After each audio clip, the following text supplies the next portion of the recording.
Depuis ta naissance, tu as été incompris, mis à l'écart, rejeté sans raison valable, et tu ne comprenais pas pourquoi. Pourquoi ta propre famille te traitait différemment? Pourquoi les adultes qui devaient te protéger te ciblaient? Pourquoi tes amis te trahissaient sans explication? Pourquoi partout où tu allais, il y avait toujours quelqu'un pour t'attaquer, te rabaisser, te faire sentir que tu n'avais pas ta place?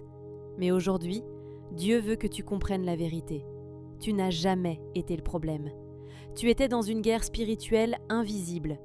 L'ennemi a vu qui tu allais devenir. Il a vu la main de Dieu sur ta vie. Il a vu ton appel, ta mission, l'impact que tu allais avoir, et ça l'a terrifié. Alors, dès ta naissance, il a utilisé des personnes pour t'attaquer.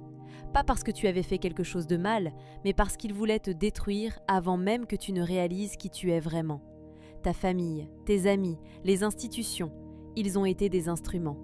Pas consciemment peut-être, mais spirituellement, l'ennemi les a utilisés pour essayer de te briser, de te faire abandonner, de t'empêcher d'atteindre ta destinée.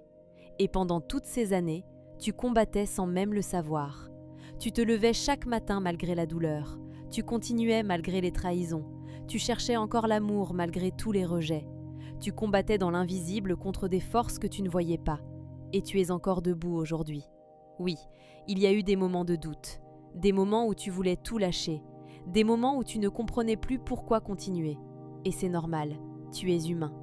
La bataille était réelle et épuisante, mais tu t'es toujours relevé, toujours. Et ça, élu, c'est ce qui fait de toi un guerrier. Aujourd'hui, je veux te dire quelque chose d'important. La guérison arrive. Tu as traversé tellement d'épreuves, tu as porté tellement de douleurs, mais Dieu ne t'a jamais quitté. Il était là dans chaque bataille invisible. Il te protégeait de ce que tu ne voyais même pas. Il te préparait pour ce moment précis. Toute cette souffrance n'était pas en vain. Chaque rejet t'a rendu plus fort. Chaque trahison t'a appris à discerner. Chaque attaque t'a préparé pour ta mission. Parce que maintenant, tu sais. Tu comprends la guerre spirituelle. Tu reconnais les attaques. Et tu choisis de ne plus être détruit par tout ça. L'ennemi a essayé de te briser avant même que tu ne commences. Mais il a échoué. Tu es encore là, prêt à entrer dans ta destinée. Et cette guérison qui arrive, elle n'est pas juste pour toi, elle fait partie de ta mission. Parce que tu vas guérir pour ensuite aider d'autres à guérir. Tu vas témoigner de ce que Dieu a fait dans ta vie pour que d'autres élus comprennent qu'ils ne sont pas seuls, qu'ils ne sont pas fous, qu'ils combattent aussi dans l'invisible. Alors tiens bon encore un peu, la guérison est en route. Et ton histoire va devenir un témoignage puissant de la fidélité de Dieu.